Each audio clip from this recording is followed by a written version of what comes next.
Hitos de inclusión real, galardón Sociedad para Todos, legado Javier Darío Restrepo. Un galardón para premiar un proceso con ciudadanía, audiencias defensoras del derecho a la información. ¿Cómo podemos dar cuenta de el significado de crear un galardón con este legado, con este nombre, Javier Darío Restrepo, para esa gobernanza del derecho a la información en que tanto hemos estado comprometidos y en que tanto nos hemos sintonizado, Oscar Saúl Cortés Cristancho? Mucho gusto, qué rico volver a saludarnos, estar aquí juntos para todos los que vean y todas este contenido. Un abrazo fraterno a la hora que lo estén disfrutando. Bien, pues primero agradecerle a la vida que ya hace más de 90 años naciera Javier Darío Restrepo, un apóstol de el servicio a la verdad. Y desde ahí, desde subirse a un nivel tan alto como la cofa de un árbol, revisar los panoramas y poder dar orientaciones claras con descripción de lo que pasa, pero además con propuestas, ese legado que nos deja Javier Darío, repleto de ética, de rigor periodístico, de investigación y de trabajo coherente. Él siempre nos planteaba esta situación y era en relación a esas audiencias poder pensarse los temas, poder motivar, poder orientar, poder desarrollar el criterio. Y él decía para pasar de perceptores pasivos a unos perceptores activos. Y ese es el proceso que nos lleva realmente a sentir que estamos por el camino correcto de conectarnos con la ciudadanía y de poder resaltar esa capacidad que la ciudadanía debe desarrollar para construir colectivamente la información, la verdad. Bueno, en los 75 años del derecho a la información, proclamado en 1948 el 10 de diciembre, artículo 19, toda persona tiene derecho a expresar libremente su pensamiento, sus opiniones y a no ser molestado por causa de estos y a dar y recibir información potable, limpia, fidedigna, adjetivos que no están allí, pero que significan eso.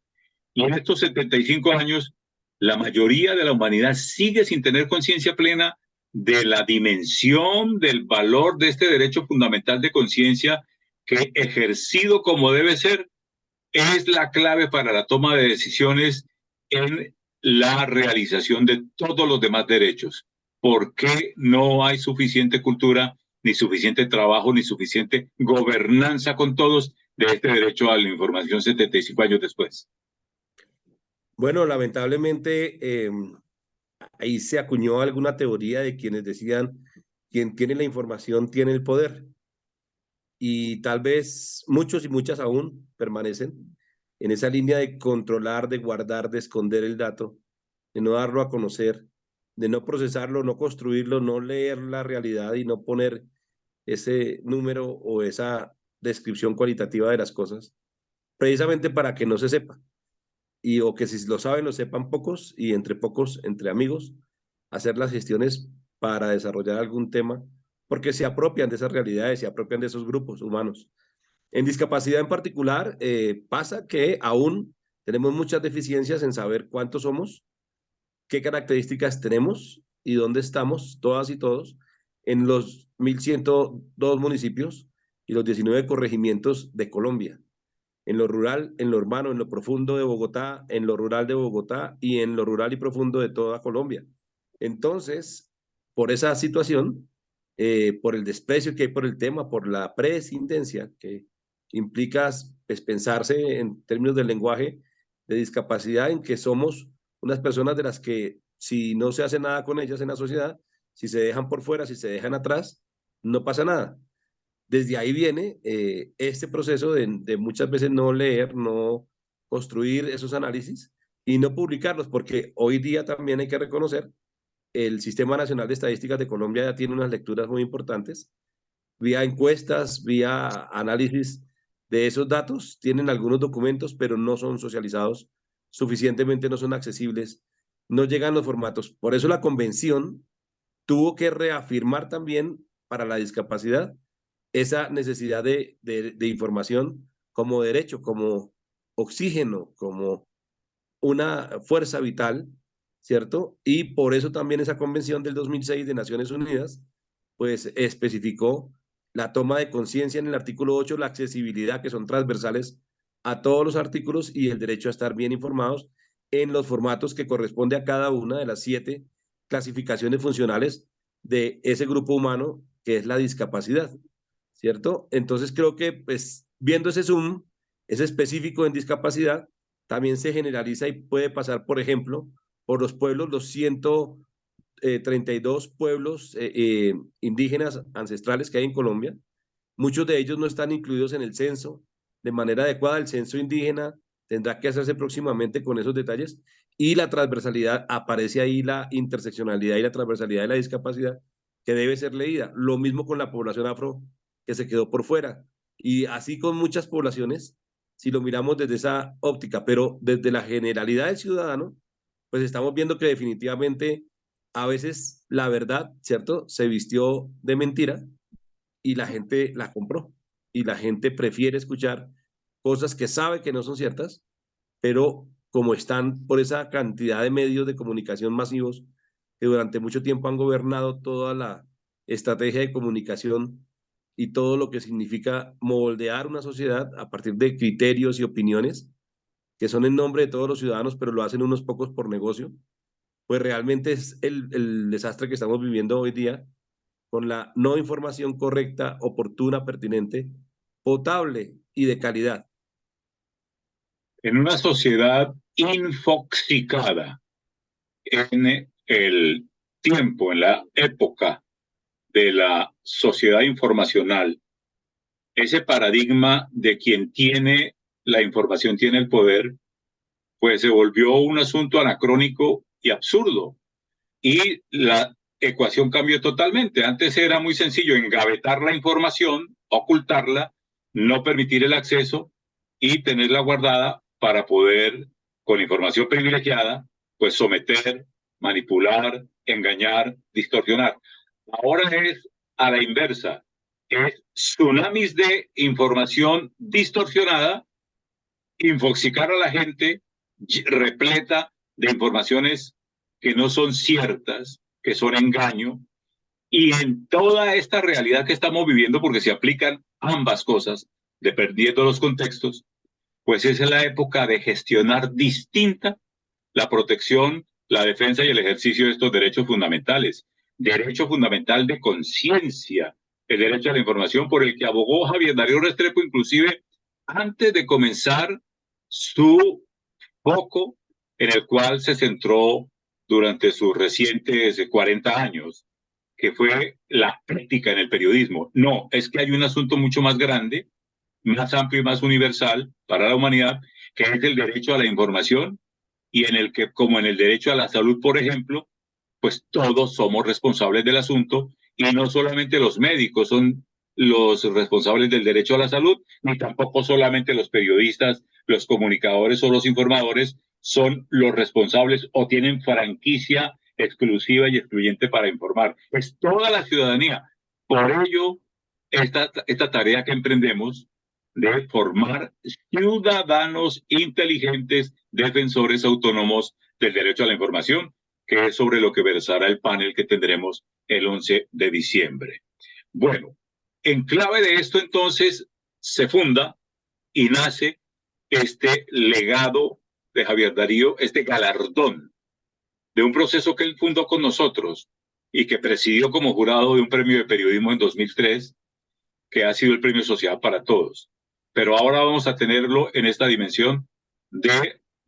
un ejercicio de interacción constante con la ciudadanía y un reconocimiento a la lealtad con ese derecho a la información. Un elemento clave para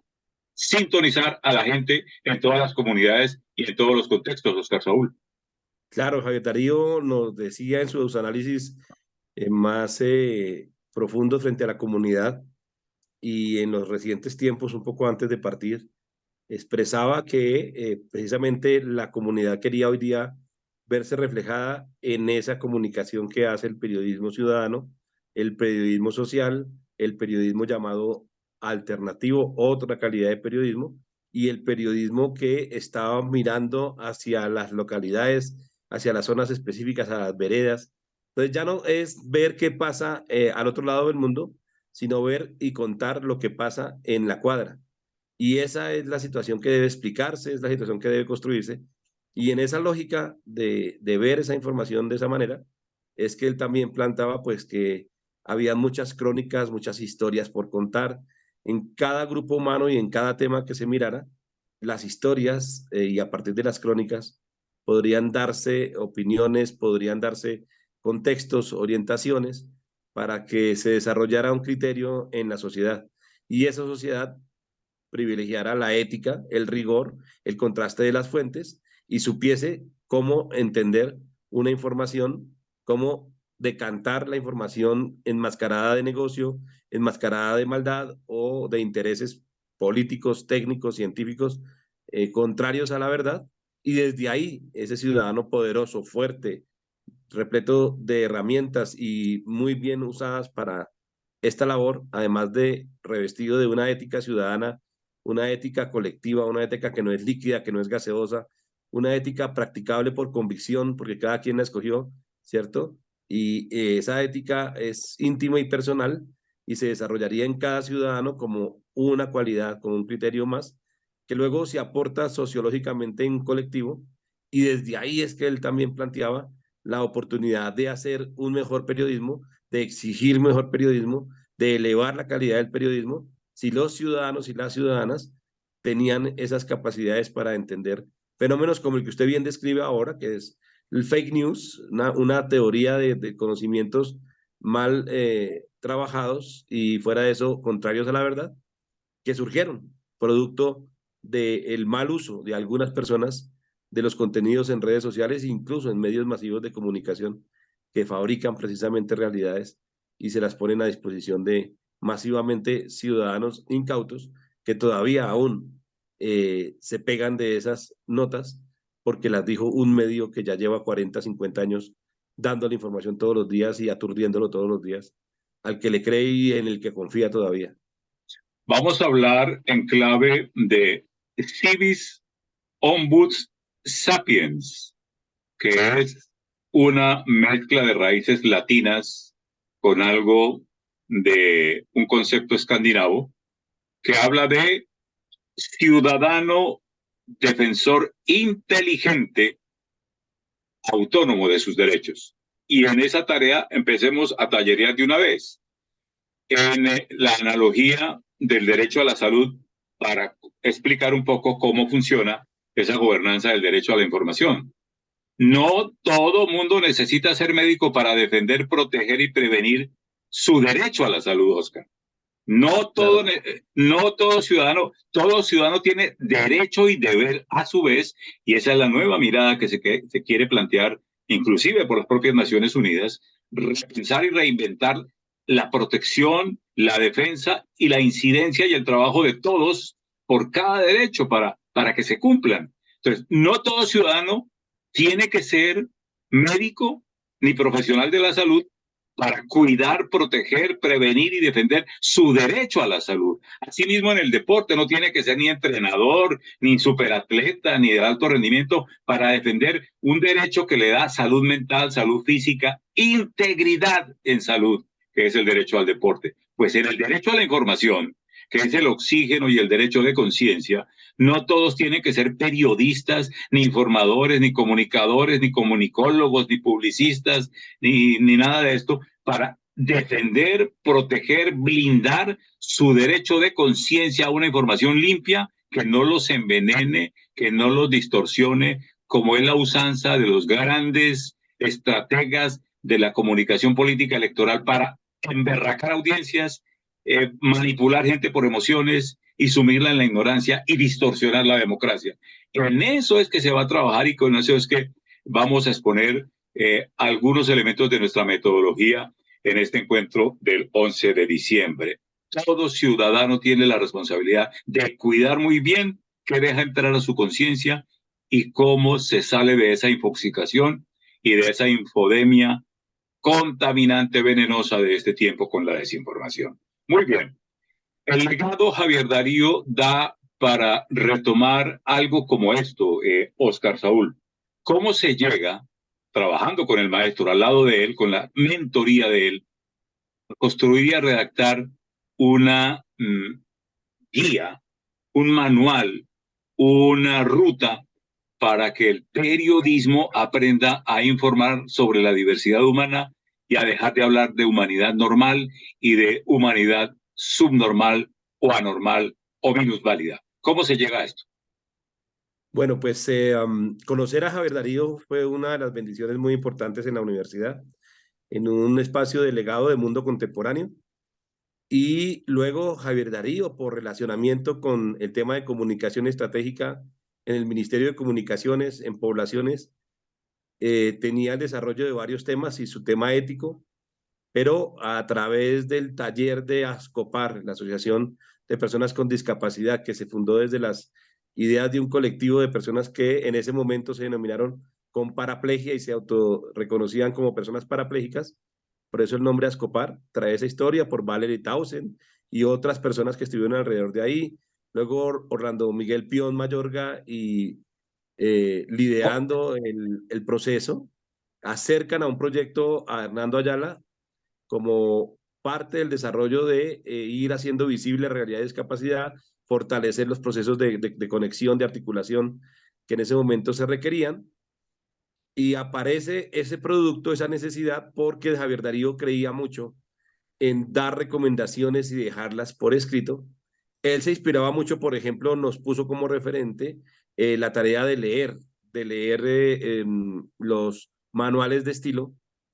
que él también decía eran muy importantes, pero que no tenían por qué ir en contra de la verdad, de ser testigos de la verdad y poder contar la verdad, pero la verdad analizada, digerida para que los ciudadanos la comprendieran. En discapacidad también se vio esa necesidad de acompañar las redacciones periodísticas y hacer talleres o hacer jornadas de trabajo en esa época o salas de redacción. Era un poco complejo y también los costos operativos de todo esto no daban para lograrlo porque el tema nunca ha sido taquillero, nunca ha sido bien preferido en esas redacciones y por esos dueños de medio. Por el contrario, veían que la lengua de señas ensuciaba la pantalla, decían en su época, hoy día es un derecho que lo vemos a diario ya en los noticieros y en muchos espacios y en muchas presentaciones públicas de mandatarios y de personas que están en público, porque se está volviendo ya una incidencia y una costumbre del uso de esta lengua de señas colombiana para esa población en específico. Entonces, lo que Javier Darío planteaba ahí, la oportunidad que se dio fue de construir una guía de estilo periodístico, pero también en coherencia y también en práctica real de su ética. Él dijo, no, es que no es que yo la vaya a escribir, es que es con ustedes.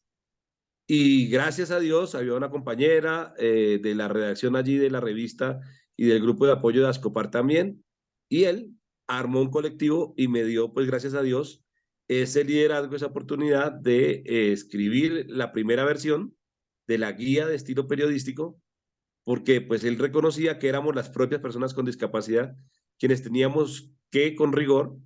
hacer la tarea, pero no se quedó allí. Nos dio como referente digamos, el lineamiento que él traía de cómo presentar, cómo ordenar, cómo hacer pedagógico el documento y del diario La Reforma, el manual de estilo del diario La Reforma, después de haber también leído varios manuales que él mismo nos facilitó y nos puso a comparar, a entender cuál era la lógica de cada uno de los manuales. Escogimos el de La Reforma, de ese periódico que era muy importante en su momento, y que tenía muchos elementos también de prácticas de ética, de buen gobierno en la comunicación, de gobernanza en la comunicación, de participación de los lectores, de los que tenían allí unas claras líneas de cómo involucrarse para poder construir la guía de estilo periodístico para informar sobre la discapacidad. Y fue la solución colectiva entre ese grupo que describo de personas en Ascopar y Alida Becerra y una compañera Imelda Bayona Ballesteros, que en paz descansa, en colectivo pensando cómo potenciar mejor ese alcance de un documento, de unos talleres o de qué, y con los recursos pocos que habían, pues lo que se decidió fue hacer una guía de estilo periodístico para entregársela como un acompañamiento de bolsillo, un anexo que se acoplara a todos los manuales de estilo periodístico de todos los medios de comunicación. Y desde ahí se hizo la primera versión en colectivo con María Estela Zorro, pero después logramos actualizar la guía porque el concepto de la discapacidad evoluciona, algunos criterios que nos fueron diciendo los mismos ciudadanos que quisieran ver reflejados allí, otras conclusiones que sacamos de estar hablando en todo el país con los periodistas de los medios de comunicación de gobierno, de las oficinas de gobierno a nivel nacional y a nivel territorial, y algunas escuelas de periodismo comunitario que con el profesor Hernando Ayala y un equipo de compañeros, Juan Simón, Fernando Augusto, y otras personas como Inesita y también Melisa Ayala, logramos desarrollar. Karen Lorena nos ayudó también en esa época a conectarnos con esos ciudadanos, la señora Marta Cecilia Agudelo. Bueno, todos en combo hicimos un trabajo con la comunidad para llevar esa información desde lo técnico, lo logístico y de poner temas a conocimiento. Todo este proceso de estos años nos dio entonces en el 2004 la oportunidad de volver a potenciar la guía y hacer una siguiente edición ya con una versión con CD, una versión un poco mayor en cantidad de documentos para extenderla a otras oficinas de gobierno y a otros periodistas y comunicadores de los territorios, pensando siempre en toda la Colombia, esa Colombia real, esa Colombia del día a día y la Colombia profunda, para ir mejorando el cómo te nombran, te tratan, para ir transformando el imaginario social y para ir desmitificando esas verdaderas violentas formas excluyentes de los mitos sobre la discapacidad. Y por eso salió ese manual que incluso el mismo Javier Darío Restrepo orientó todo un proceso en mi caso y la confianza, porque él había sido invitado por sus amigos de ética a nivel latinoamericano a Bolivia a entregar esta información sobre discapacidad y nuevamente vuelve a dar una lección a los que lo estaban convocando y lo estaban orientando desde el ministerio y les dice no, quien hizo el documento es Oscar Saúl Cortés Cristancho y quien debe ir a Bolivia a hacer la pedagogía y a hablar con los estudiantes de comunicación, de derecho, con los periodistas y con los ministros y con las personas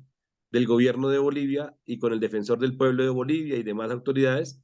es Oscar Saúl Cortés Cristancho, porque es con él que hemos desarrollado este proceso y en el que creo y apoyo. Y realmente así fue.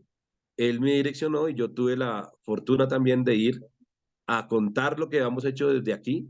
Y allí hubo personas también que de Argentina la tomaron, en España la tuvieron como referencia, en la Universidad Nacional, en varias carreras la tienen como un documento de lectura y los diseñadores industriales y muchas personas en énfasis de diseño universal lo leen para comprender un poco más y todavía está vigente. Entonces, esa es la ricura de esta narrativa que puede ser mucho más extensa en detalle del amor, de la calidad ética y de la orientación pedagógica rigurosa de Javier Darío, siempre tomando notas, siempre escribiendo, siempre escuchando mucho, pero una escucha muy activa, una escucha propositiva siempre para podernos dar esa línea que nos llevó a tener esa guía de estilo periodístico y que también después de tantos años pues estamos pendientes de volver a potenciar, de volver a actualizar con algunos elementos desde las comunidades, de la ciudadanía. Esa es la bonita historia que hay detrás de este primer documento que fue pionero y que para Colombia pues sigue siendo un referente muy importante y aunque han habido otras versiones y otros lineamientos, este fue el primero que logramos construir desde la mirada propia de las personas con discapacidad como complemento a los manuales de estilo periodístico de los medios. En Sociedad para Todos hemos exaltado y galardonado procesos. Y en nombre de este proceso que usted acaba de describir, el día lunes 11 de diciembre, cuando enarbole el galardón, Javier Darío Restrepo, fundado en ese avance y en esa calidad pionera de lealtad con el derecho a la información y la gobernanza del derecho a la información, usted nos va a regalar un par de ideas muy breves ahí, en ese momento de enarbolar ese galardón, de cuáles son los pasos siguientes para la guía 2024, la ruta, esa herramienta, ese instrumento que va a tener un alcance mucho más amplio porque va a ser diciéndole a la ciudadanía cómo es que vamos a contar en adelante las historias y de la mejor manera posible y con plena lealtad con las normas, con la ética, con ese buen relato que debe dar cuenta de un derecho a la información inclusivo y accesible para todos. Así que ese es el punto de partida para ese nuevo paso adelante que tendrá que ser con la participación de la gente. Dejemos acá esta sesión, Oscar. El lunes nos encontramos ahí en el Gimnasio Moderno en este acontecimiento y para nosotros significa tanto como este relato que se ha hecho de un proceso con esa amplitud, con ese alcance y con esa participación de la gente. Bueno, felicitaciones porque estamos aquí, estamos con vida y seguimos adelante, Oscar. No, y gracias y felicitaciones a usted porque es también de reconocerle en público y ahora y siempre que llegó a un taller de redacción de una revista y de unos productos editoriales de discapacidad a decirles a los funcionarios y a los que estaban en esa época con informaciones parcializadas y fuera de contexto, que discapacidad todos los días producía hechos, todos los días producía noticias, pero que no se reconocían como tal y que con la técnica adecuada se podría mostrar. Y usted comenzó con una herramienta que nos sintonizó y nos hizo pensar que se llamaba el Business Fax. Imagínense ustedes, ciudadanos y ciudadanas, el fax era el usado para remitir esta redacción que periodísticamente comenzó a surtir todos los días, como una gota de agua, durante muchos años, y después se transitó hacia la situación de la Internet y se convirtió entonces en la agencia Disney Press de noticias, donde también con su rigor dio claridad de que sí había información y les enseñó a todos estos ciudadanos y ciudadanas del momento y a los servidores públicos de la época que discapacidad sí producía noticias y que era necesario que la demás población que no tenía contacto con el centro o con algunos centros de poder, pues entendiera y comprendiera la información. Y creo que ya son esos 25 años continuos, constantes, de llegar a aportarle a eso. Tanto así que ha acompañado varias evoluciones también, varios procesos de la agencia Disnet de transformación, de participación de los grupos de enlace sectorial, de las estructuras que se desarrollaron y se crearon, de la participación en los consejos, en las representaciones, en muchos espacios, y ciudadanos que hoy día ejercen la representación reconocen que algún día se formaron en periodismo ciudadano gracias a esas motivaciones que desde ese eje de la agencia Disnet y que usted bien ha dirigido y liderado, pues se da. De hecho, también ha sido convocado a dar orientaciones y visibilidad en el tema del amor por la paz, la construcción de paz, la cultura de paz, y también en el nuevo pensamiento que se debe construir colectivamente de lo que será el desarrollar el concepto ecosocial de la discapacidad, ecológico y social de la discapacidad, que también tendrá que ver con esa potencia de armonizar,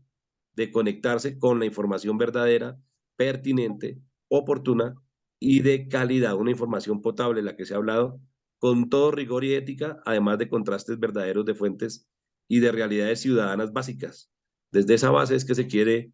proyectar todo este trabajo y por eso también tiene mucha relevancia todo lo que usted ha aportado aquí a esta ciudadanía y a estos lectores, a estos oyentes, a estas audiencias en múltiples formatos, incluso también en formato de lengua de señas se ha llevado mucho contenido y mucha orientación. Decir Déjeme, que déjeme, avancemos. déjeme el último minuto que nos queda para decir que como en la historia interminable de Michael Ende, ese es otro capítulo y otra historia que se contará después. Exiliado y asilado del ecosistema mediático, llegué al territorio de la discapacidad y ni siquiera a palo fue posible que me sacaran. No fue posible. Y todavía tratan de intentarlo, pero no es posible, no es posible. 11 de diciembre, 4 de la tarde, Gimnasio Moderno. Seguimos contando esta historia y la otra vendrá después como en la historia interminable. Hasta entonces.